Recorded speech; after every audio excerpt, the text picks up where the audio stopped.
préoccupations en permettant donc à travers la mise sur pied d'un comité ad hoc qui est donc dirigé sous l'impulsion de Madame la ministre en charge de la culture et des arts au Cameroun. Et donc cette première répartition qui commence déjà à pratiquement avoir lieu parce que les listes sont déjà disponibles. Très intéressant ça, Serge Bondje. Eh bien, on va prendre la météo. C'est avec la météo qu'on ouvre cette revue de presse. Justement, vous parlez de la météo qui donne le ton et le temps qu'il fait au sein de ces artistes, en parlant pratiquement de 1328 artistes qui passent à la caisse depuis quelques temps. Ces artistes qui ont été recensés à travers le comité qui a été mis en place par les pouvoirs publics au Cameroun pour la gestion, bien entendu, de ces fonds-là, décidés par le président de la République, son Excellence Paul Biya, qui a donc décidé d'accompagner même ces artistes musiciens à travers tout ce qui a été mis en place comme véritable fonds. Un comité qui sera donc pour l'instant dirigé par François Misengo, qui apparaît d'ailleurs comme le doyen de cette corporation d'artistes musiciens qui vont désormais passer à la barre et qui passent pour des raisons d'ordre surtout d'accompagnement de leur éducation, celle de leurs enfants en cette période de rentrée scolaire 2015-2016 décidée par le président de la République du Cameroun. Ce qu'on pourrait également retenir pour le ministre Amatou Toumouna, il s'agit bien sûr dans le cadre de cette opération dont l'objectif est de permettre aux artistes musiciens de faire face à leurs obligations familiales et surtout fort de ce fait un comité ad hoc qui a donc été mis sur pied, ayant bien sûr à sa tête, on l'a indiqué un instant, François Misengo et quelques autres artistes. Ce comité devra donc travailler en synergie avec l'ensemble des artistes donc retenus, 1328 qui sont donc reconsidérés dans la liste aujourd'hui, donc à lire dans les colonnes du journal, la liste intégrale de ces artistes musiciens là qui passent à la caisse. Donc le comité ad hoc qui a été mis en place à 15 jours pour finaliser les opérations et comme membre bien sûr, il y a plusieurs autres artistes qui sont cités dans les colonnes du journal que vous aurez l'occasion de retrouver dans les kiosques. On va également parler des ex-employés des sociétés et d'État du Cameroun. C'est le pied de une d'ailleurs du journal La Météo ce matin. On parle de ces vieillards qui sont donc descendus dans les rues de la capitale politique du Cameroun, Yaoundé. C'était hier devant le ministère des Finances. Ils ont donc décidé de faire le pied de grue là-bas pour dire clairement leur volonté de voir le chef de l'État accompagner ces décisions-là. Ils demandent à être également pris en compte après la décision du chef de l'État de désintéresser les artistes et musiciens et les militaires revenus de la République centrafricaine. Ces vieillards-là, hier aux environs de 13 heures, ces employés d'État liquidés, des entreprises liquidées, restructurées, ont à nouveau observé ce mouvement devant le ministère des Finances, dans les chaussées, notamment sur les chaussées de la Yaoundé. D'autres dansant les Sani, cette danse funèbre, au son des tam-tams, ont également obstrué la circulation selon les informations recueillies sur place. Ces jeunes qui disent, ces vieux qui disent clairement qu'à l'observation, il faudrait que le chef de l'État les accompagne d'une manière comme une autre, comme il a déjà fait pour plusieurs autres corporations, notamment le cas des artistes musiciens, relayés donc ce matin dans les colonnes du journal. On va également voir dans la suite de cette action-là, le journal Anecdote cette fois-ci nous parle des artistes musiciens également qui passent à la caisse à la faveur donc de cette décision prise par le chef de l'État et bien sûr relayée par le ministère de la Culture. Ils y sont depuis quelque temps, c'est la grande une du journal L'Anecdote ce matin qui parle de ces artistes musiciens qui ont désormais du sourire, même si ce n'est que pour la période de cette rentrée scolaire 2014-2015. Et puis d'autre part, on va revenir sur les attentats suicides. C'était là-bas la grande une du journal, les attentats suicides, pour parler de la région de l'extrême nord Cameroun au vu de ces différentes observations qui ont trait à ces attentats de suicide. Le journal a choisi ce matin de nous parler de cette véritable synergie qui existe entre les populations locales et les forces du maintien de l'ordre et salue au passage les actions qui sont menées par le comité de vigilance. Le cas, quelque temps, qui a été encore observé hier avec un attentat qui a été déjoué dans la région de l'extrême nord, à Mora, précisément dans la localité de Gouzundou, près de Mora, une localité située à quelques kilomètres de là. C'était hier mardi. 2 kamikazes en direction de la ville ont été stoppés par les forces de l'ordre grâce à la dextérité du comité local de vigilance. Ce comité local, aux environs de 6 heures du matin, qui a donc interpellé ces jeunes-là et a donc remarqué un comportement quelque peu suspect observé de la part de ces derniers en étant bien sûr sûr qu'il s'agit des jeunes qui ne reconnaissent pas et habitant dans leur localité. Ces jeunes du comité de vigilance ont donc choisi de faire appel aux forces de l'ordre de défense et de sécurité nationale qui ont donc rapidement vu la mobilisation des populations et des éléments de forces de défense et de sécurité. L'ordre a été salutaire dans ces attentats qui ont tout simplement qui sont arrivés et ont interpellé ces jeunes kamikazes qui, avant même d'être suivis et entendus par les forces de défense à une distance très considérable, ils ont fait exploser ce qu'ils avaient sur eux, leurs bombes. Ils sont donc tous les deux morts sur le champ, avec bien sûr, on remarque ce matin dans les colonnes du journal qu'il y a juste des blessés légers dans le cadre de cette opération. On profite également pour saluer à travers les colonnes du journal l'anecdote, la vigilance qui est donc accrue et celle des forces de défense et de sécurité, même cette synergie. Et puis, otages libérés ce matin, le journal nous annonce que 14 Camerounais, dont le maire de la ville de Lagdo, dans la région du Nord, Mama Abakaï, enlevé le 19 mars dernier à Badio, à l'est de Cameroun, par des rebelles centrafricains, ont été libérés dans la nuit du dimanche à lundi à la frontière avec la République centrafricaine. L'opération s'est déroulée à la frontière et l'un des ravisseurs a été éliminé pendant l'assaut des forces de défense et de sécurité du Cameroun. Restons dans le cadre de l'école, notamment à l'université de Ngaoundéré. On parle du professeur Avam Zolo là-bas qui se maintient au niveau de la tête de cette institution universitaire. N'a pas arrangé plus d'un. Le maintien du professeur Avam Zolo fait des mécontents. Le renouvellement du bail du recteur Paul-Henri Avam Zolo à la tête de l'université de Ngaoundéré a été accueilli avec beaucoup de surprises par la communauté académique sur le campus des Berges du lac c'est dans Ngaoundéré. Et puis autre élément d'information qu'on pourrait retenir ce matin dans les colonnes de ce journal, c'est surtout de parler de l'urbanisation avec les commerçants de Vox-Betty, qui ont été recasés avec l'appui du ministère de l'Urbanisme et de l'Habitat, ce qui était tant attendu par ces populations-là, même notamment ces commerçants, et qui ont crié le ras-le-bol depuis qu'ils ont été rasés par les forces pour le maintien de la stabilité et surtout de lutte contre le désordre urbain. On parle d'un coût total pour l'instant de 4 milliards de francs CFA, le coût des travaux d'aménagement de ce grand espace commercial avec la construction de 338 boutiques. Également, même des engorgements à observer du côté de Kouabang. On va rester dans cette offensive avec le président de la République, Paul Biya.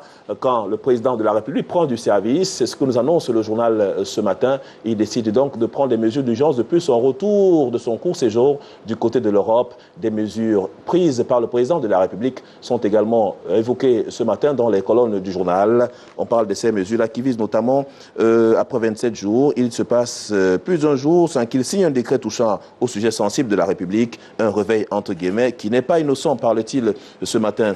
Et puis on évoque également le traitement à double vitesse de ces personnes, le président de la République qui a donc accompagné les hommes en tenue à la suite de leur bruit de bottes, accompagné également les artistes musiciens, mais les petits vieux, comme on les appelle ce matin, sont donc à la traîne depuis quelque temps. Ils revendiquent donc en 26 ans depuis qu'ils sont rentrés dans ce mouvement-là, 38 milliards de francs CFA. Ils s'expriment clairement dans les colonnes du journal en disant que le président de la République n'ignore pas notre situation. Nous avons compris qu'il est présent pour certains Camerounais et non pour tous les Camerounais, parce qu'à moindre petit geste des militaires, il réagit. Les musiciens font un petit bruit, il réagit. Nous qui sommes dans la rue tous les jours, il nous ignore et pourtant c'est lui qui a autorisé la fermeture de nos sociétés d'État, qu'il demande donc aux militaires qu'il a payé de venir nous écraser afin qu'on n'en parle plus, on parle plus de nous. C'est donc ainsi que s'expriment donc ces vieux-là même repris ce matin dans les colonnes du journal La Nouvelle Expression. On va également parler ce matin de ces personnes, notamment de cette bataille qui pourrait donc s'annoncer au niveau de la Fédération camerounaise de football avec les candidats qui sont déjà en lice. C'est le cas de Céline Eco ce matin qui est pris dans les colonnes de ce journal. Le cas revient également sur sa situation et sur, même si la question est posée à la forme interrogative en parlant si elle aurait perdu d'avance, elle est candidate, elle attend bien sûr, elle a déposé son dossier, qu'elle attend qu'il soit validé et bien sûr ses motivations et son projet, ses armes. L'ancienne présidente du conseil d'administration du canon sportif de Yaoundé, rencontrée lundi dernier par la presse, a fait part de toutes ses intentions dans le cadre d'un entretien qui a été accordé pour le candidat secrétaire général Tombia Roko, tantôt jugé de prétendante sérieuse au poste de président de la Fédération camerounaise de football. Céline Eco est sereine, ce qui mise sur la commission de la présidente transitoire du football féminin devrait s'en mordre les doigts, pensent certains, notamment ceux des camps d'en face. On parle également de Brigitte Mébandé, candidate de dissidence. Le journal fait également état de plusieurs autres appuis qui sont conséquents dans le cadre de cette publication. matin avec un appui non négligeable de la part de Jules Nyonga qui vient ainsi reconforter ces dames dans le cadre de ces différentes décisions qui pourraient être prises pour l'amélioration et la gestion même du football camerounais. C'est donc à lire dans les colonnes du journal. On n'est pas resté sans parler de l'anticonformiste dans l'expectative. L'ancien goléador camerounais, l'international Joseph-Antoine Bell a également évoqué ce matin, même s'il a dit qu'il fallait reconsidérer son dossier de 2004 lors des dernières élections. Également considéré dans les colonnes de ce journal, Joseph-Antoine Bell, on en parle ce matin. Et puis l'arme, désormais entre guillemets, à court de munitions, c'est peut-être celle de l'ancien du secrétaire général de la Fédération camerounaise de football, Tombi Aroko, dont on dit ce matin qu'il lui aussi est serein dans le cadre de cette élection qui aura lieu dans quelques jours seulement au niveau du Cameroun. Il parle ce matin en disant qu'il a présenté devant plusieurs observateurs, lui qui reste comme potentiel successeur de Iya Mohamed, son menton d'ailleurs. Il sera alors personnage principal d'un consensus aujourd'hui récusé par ses pairs, entre guillemets, qu'il aurait vraisemblablement lâché pour certains à cause de son accord de donné pour les arrangements avec les acteurs de tous les bords, le septentrion, le nord et l'extrême nord, avec des leaders respectifs, Alum Konaté et Boubacar Bello, qui chantent et surtout qui déchantent pour le candidat Tombi Aroko en raison de sa versatilité, à accepter le pacte gouvernemental. C'est donc à lire dans les colonnes du journal Nouvelle Expression. On va également parler de la Fédération camerounaise. La différence que le journal Le Messager apporte ce matin, c'est avec des intentions des uns des autres et puis un appui conséquent sur la manière avec laquelle chaque candidat devra désormais mener ses actions pour la bonne marche du football au Cameroun, avec un ancrage sur la manière également et surtout le statut direct et puis permettre de comprendre chacun des candidats qui est donc en ligne. Dans le cadre de cette élection-là même, 5 qui sont déjà pratiquement connus, même si le dossier de Joseph Bell-Antoine n'a pas obtenu l'attention particulière du comité de normalisation qui dit qu'il est encore en instruction. Céline Eko trône donc pour cette part la présidente de la commission de transition transitoire du football féminin du Cameroun, ancienne présidente du conseil d'administration du canon sportif de Yaoundé, reléguée en D2 avant d'être repêchée.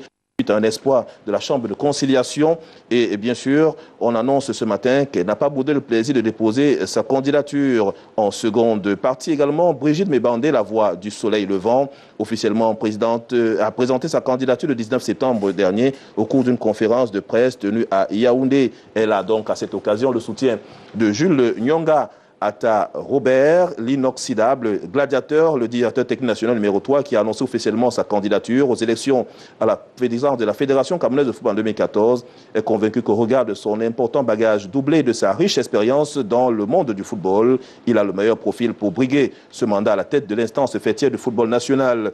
Tombi Aroko également était indiqué ce matin qu'Robert Pené, au nom du renouveau footballistique, Robert Pené est plus que jamais convaincu qu'il est le meilleur risque, le candidat qu'il faudra choisir si on rêve de voir notre football sur le droit chemin. On évoque aussi Tombi Aroko et bien entendu Joseph-Antoine Bell dans les colonnes du journal. On va parler également de l'université de Douala avec le professeur François Xavier Eto'o aux commandes. A pris les commandes de cette institution universitaire. C'était hier au cours d'une cérémonie à laquelle participaient le ministre de l'Enseignement supérieur, le professeur Jacques Famdongo et les autorités administratives de la région du littoral. Il est clair, il devra scrupuleusement appliquer le système licence, master, doctorat, car il inclut, selon Jacques Famdongo, la mobilité académique, la transférabilité des crédits, la comparabilité du système de la capitalisation des crédits également, et bien d'autres éléments très importants. On va aussi également parler des inondations survenues ces derniers temps dans la ville de Douala. On a eu du mal, notamment pour les élèves qui se rendaient dans les établissements scolaires respectifs. Beaucoup sont rentrés en classe, chaussures à main, pouvant traverser dans des conditions difficiles. Évoque le journal ce matin. Ils ont eu l'occasion de se déchausser quelques clichés de la ville de Douala. Et même ces environs sont pris ce matin dans le journal. Et puis nous sortons de cette revue de presse en parlant du journal Le Temps Express qui reste dans la perspective de la rentrée scolaire, en parlant, pourquoi pas, de la privatisation de ces lycées d'enseignement secondaire. Il estime que ces établissements publics doivent être privatisés. Les raisons qu'il avance sont contenues dans ce journal.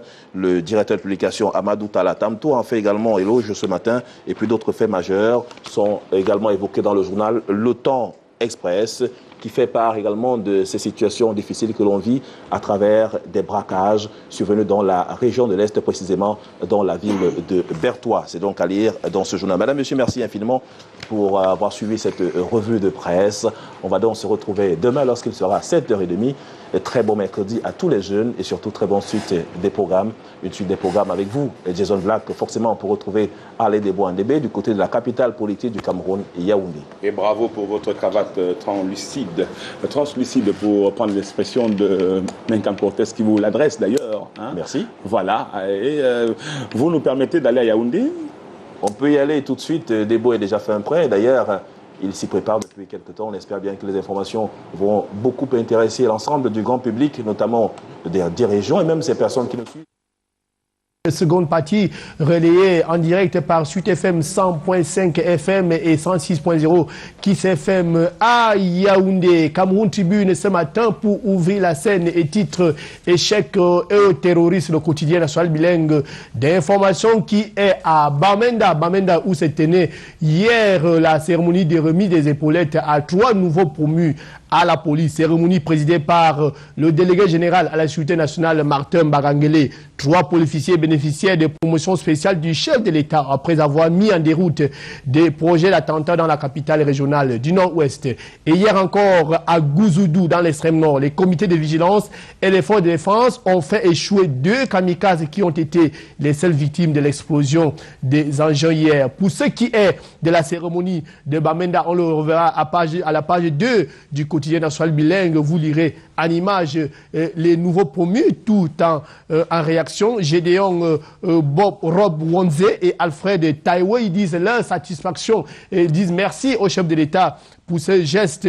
Le délégué général à la sécurité nationale a exalté leur courage et leur patriotisme. Maurice Kamto appelle justement au patriotisme ce matin. Il est à la une du quotidien Le Jour. Le président du MRC réagit à l'interpellation, n'est-ce pas, de Jean-Marc Bikoko et d'autres participants à la conférence Tournons la page. N'est-ce pas, il réagit par ces mots. Les Camerounais sont fatigués des pratiques archaïques, brutales d'un régime en panne d'initiative face aux préoccupations économiques, sociales, culturelles, politiques et sécuritaires. On ira en pied de une du quotidien Bleu, c'est à l'Africa Food là-bas. On dit qu'il y a un fauteuil pour 6 assemblées générales électives de la fédération. Des 7 candidats annoncés, Jinyonga s'est désisté à la dernière minute. Ce matin, notre confrère dresse justement le profil des 6 hommes en course pour le prestigieux poste de président de l'instance fêtière du football national. Vous verrez bien sûr, grâce à la réalisation, quelques visages, n'est-ce pas, des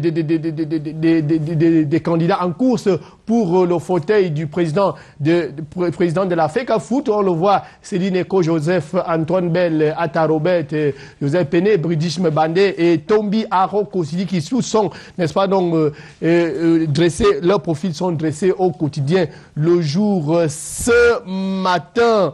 Société d'État honnête à repère. Non, on parle d'abord loi des finances. Non, pas la loi des finances, on parle du Conseil national de la jeunesse, c'est à mutation ce matin, voilà, mutation qui parle de 2 présidents pour un Conseil national de la jeunesse. Jean-Marc Afessimba Forger arrive et Amadou Djibril a revendiqué chacun la tête du bureau exécutif du Conseil national de la jeunesse. Dans ce conflit, relève notre confrère, le jeu trouble du ministère de la jeunesse et de l'éducation physique. Qu'est-ce qui peut être à l'origine de ce conflit? Eh bien, c'est la gestion de la subvention de l'État, dixit notre confrère. Retour de mutation ce matin sur la circulaire du ministère de l'Enseignement supérieur, texte signé vendredi dernier par Jacques Famendongo qui encadre notamment les délibérations au concours dans les grandes écoles. C'est une circulaire pour éviter les scandales justement dans les grandes écoles. On parle loi des finances maintenant, 2015, c'est au quotidien de l'économie pour dire que les recettes budgétaires sont en hausse au premier semestre de l'année 2015. Elles se chiffrent à 1790 milliards de francs CFA, soit 11 milliards de plus que les prévisions. Ce malgré la guerre contre Boko Haram et la chute du prix du baril du pétrole. Société d'État en état repère qui s'intéresse à la malgouvernance sous le renouveau. 3 pages pour dresser ce dossier. Certaines de ces sociétés furent des vaches avant de sombrer pour pas dans le programme de supervision.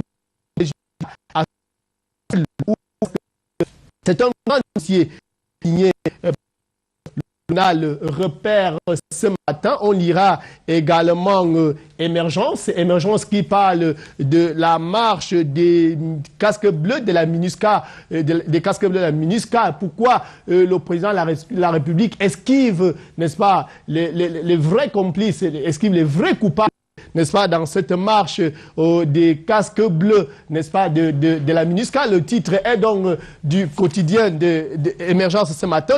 Jusqu'à nos jours, seuls les petits poissons ont été sacrifiés. Le chef de l'État évite systématiquement le noyau dur de ces bassesses, nous dira notre confrère à la page 5 du journal ce matin. De la marche des soldats de la MINUSCA. Il est également question à la une du journal Épervier. Voici pourquoi les militaires veulent encore marcher. C'est écrit au journal de Léopold Clovis-Noudio. Un autre bruit de bottes serait en préparation entre le 28 et le 29 septembre prochain. On ira bien évidemment à la page 5. Ces soldats camerounais ayant prêté leur service dans le cadre de la MINUSCA préparent un autre bruit de bottes, nous dit le journal Épervier, qui s'intéresse également. On lira en page 6 à la justice qui rétablit la collectivité Baba dans ses droits. C'est dans ce litige qui oppose donc ce monsieur à l'État du Cameroun. Le tribunal administratif du centre constate la déchéance de l'État du Cameroun dans le différent foncier qui l'oppose à la collectivité Baba du village Ntouisson. C'est Ntouisson 8 dans l'arrondissement de...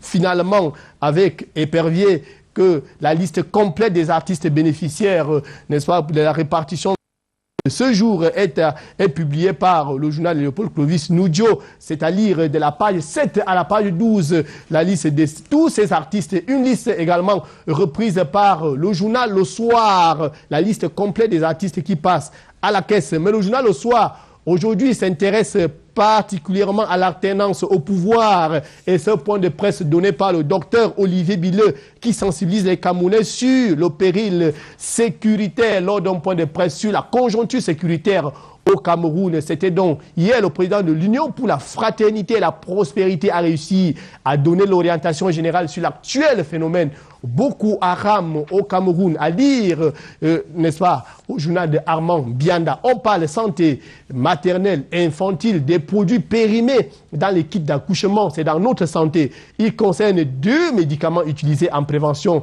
des maladies de la vue et des oreilles des nourrissons. L'ordonnance médicale conditionne l'accouchement. C'est à lire à la page 4 du journal de notre consoeur Sidonie Djaboun. On parle également santé avec The Horizons Cameroonian Cancer Cure Tipped for prestigious US award but needs endorsement from Patriot through online voting. C'est à lire de Horizon ce matin. À lire également la nouvelle vision avec l'énergie solaire, les énergies renouvelables offensives camerounaises dans le solaire, dit le journal La Nouvelle Vision. Conscient du rôle que peuvent jouer les énergies renouvelables, le gouvernement camerounais a mis en place des initiatives pour propulser le pays vers l'émergence à l'horizon 2035. Zoom sur le projet 166 localités solaires qui façonnera sans doute le Cameroun de demain. C'est à la page 6.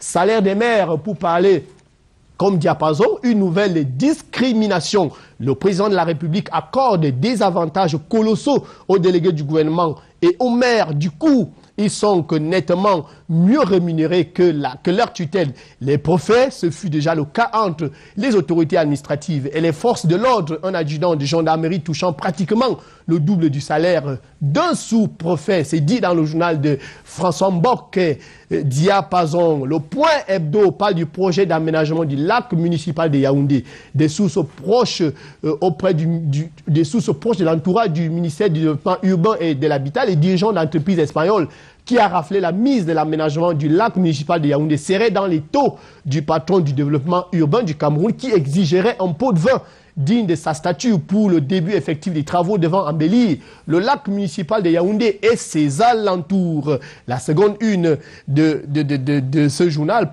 est au ministère des Postes et Télécommunications et parle de Bibi et Sam qui aurait engagé une chasse aux sorcières après la dénonciation du ministre des Postes et Télécommunications sur une affaire de 163 millions de francs CFA qui s'apprêterait à prendre la même direction, la même destination que les millions des écrans du pape. Une réunion au relent de règlement de compte, de mise en garde et de chasse aux sorcières a été organisée à l'immeuble siège de ce ministère pour connaître les informateurs de Le Point Hebdo alors qu'il empochait à tout lui seuls 8 millions d'argent de l'Agence de régulation des télécommunications. La Nation d'Afrique, l'hebdomadaire de l'économie et du management, par l'opération épervier Amadou Ali dans les cercles de l'oiseau, par eux créés. Le vice-premier ministre les relations avec les assemblées seraient rattrapées par sa gestion controversée des financements des fonds PPTE et de l'Union européenne. À lire en page 2 et 3 du journal de Serge Sabouan ce matin, le jeune reporter également en kiosque par la rentrée scolaire 2015-2016 et Bapes